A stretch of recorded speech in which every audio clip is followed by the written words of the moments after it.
guys, welcome to my channel. In today's video we're going to be working on the Triumph 1050's rear suspension.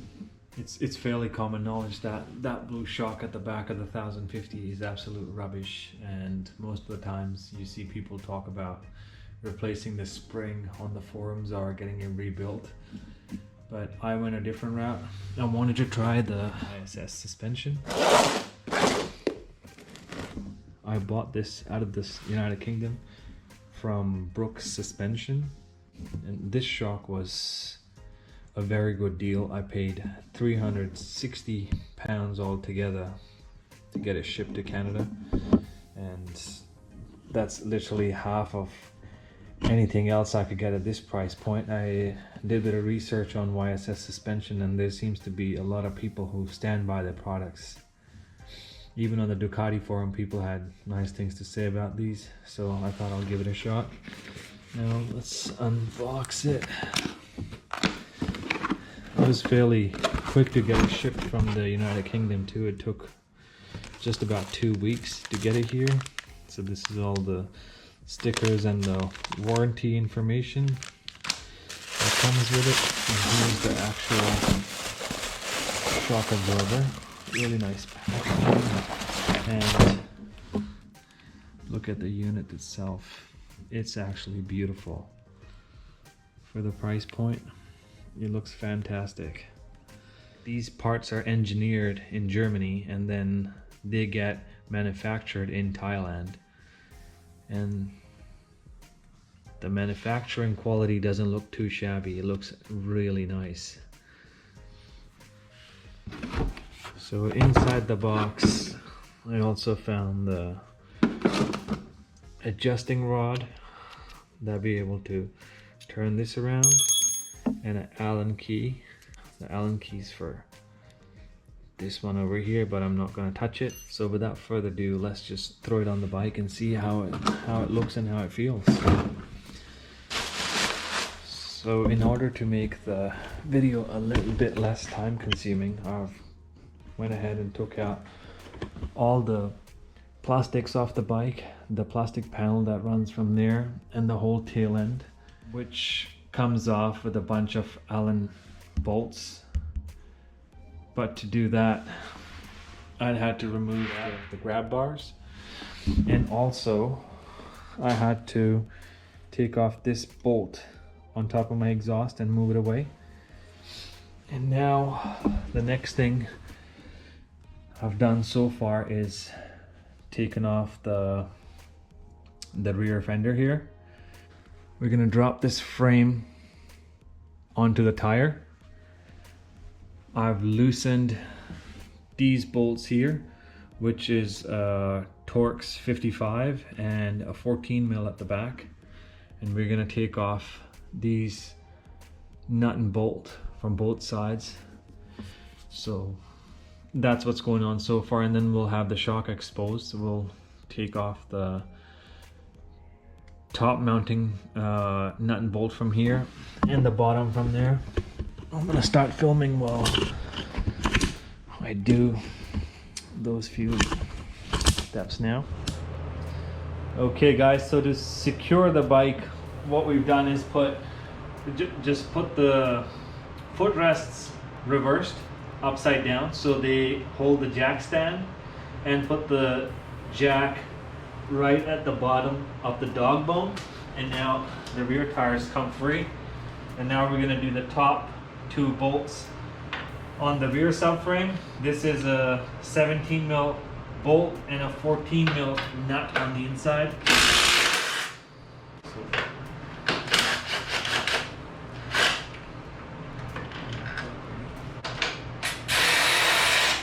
There we go.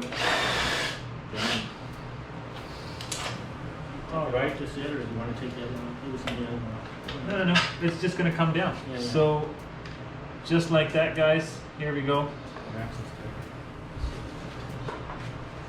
Okay, so it's a 8 mil and 14. So now the other one that's holding it here is the bottom. That's it.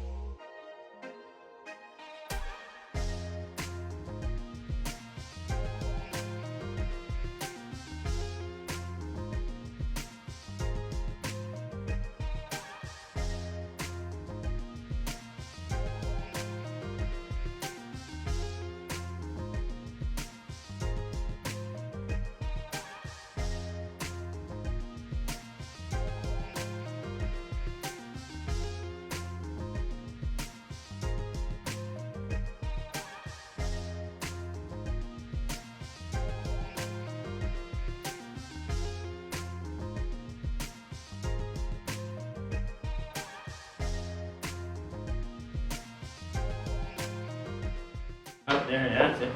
There That's we it, go. That's it. So we got, yeah, so we got Okay, there's the shitty shot, guys. So height-wise the same. This one's a lot bulkier. Yeah.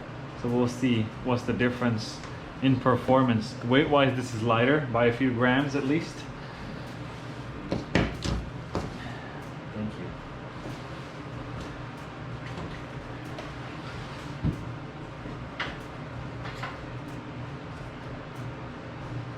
So while you're doing this, guys, just take an extra step and clean up the dog bone here and put some grease on the actual bearing at the bottom.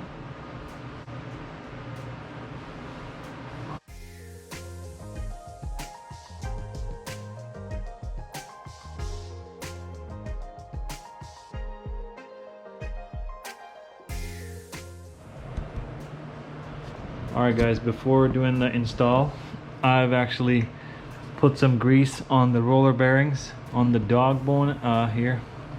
And now we're going to install the shock. If you are putting in the YSS shock, have this bolt facing backwards so the shock goes in like that. And that's what we're going to do. Drop it in.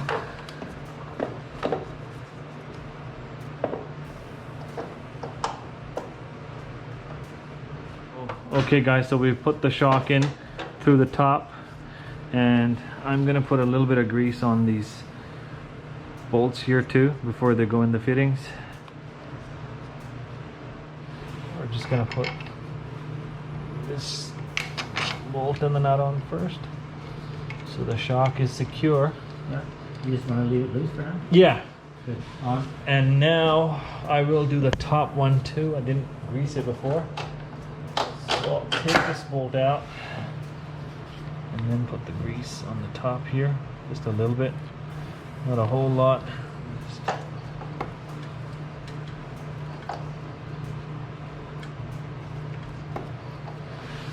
run it, line it, just a wee bit up. There we go. Thanks, Rob. Alright guys, so now the new shock is on and we're going to start putting the dog bone back on. Here we go. Yeah. Done. Okay. The matter of putting the wheel up and down. Yeah. And then we got the adjustment on the rear bottom bolt that's holding the plates in place. Okay, So now, tighten the bolts. yeah, now let's just tighten the bolts. Okay, we'll start with the one you just were on. Okay, let's do that.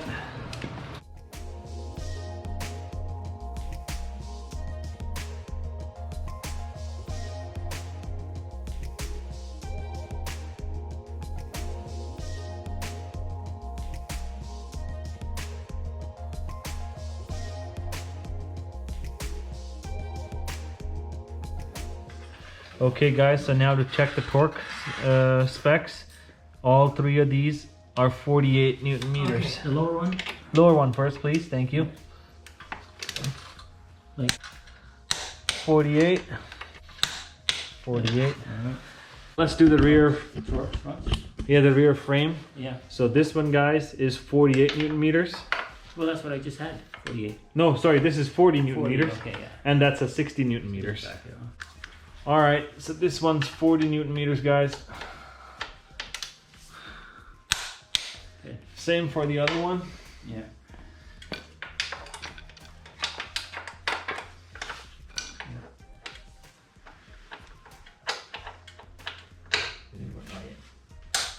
Good. So they actually did move a bit. Yeah. Okay, good. 48. And the top ones are 60 Newton meters. Do the other side first. That's quite a bit, huh? There we go, 60. All right, guys, now it's time to remove the jack stands.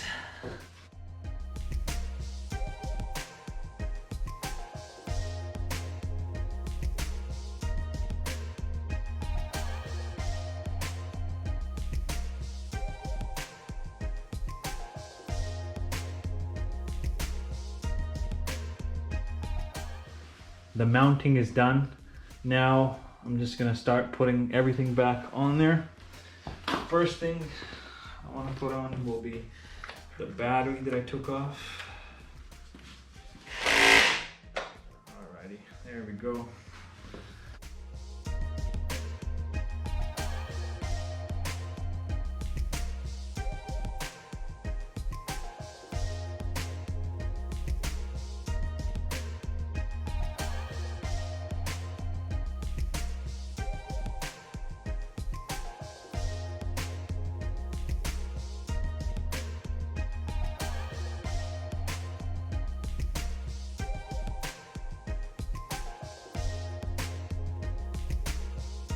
Alright guys, so now the bike is all put together. I'm gonna swing a leg over it and see how it feels.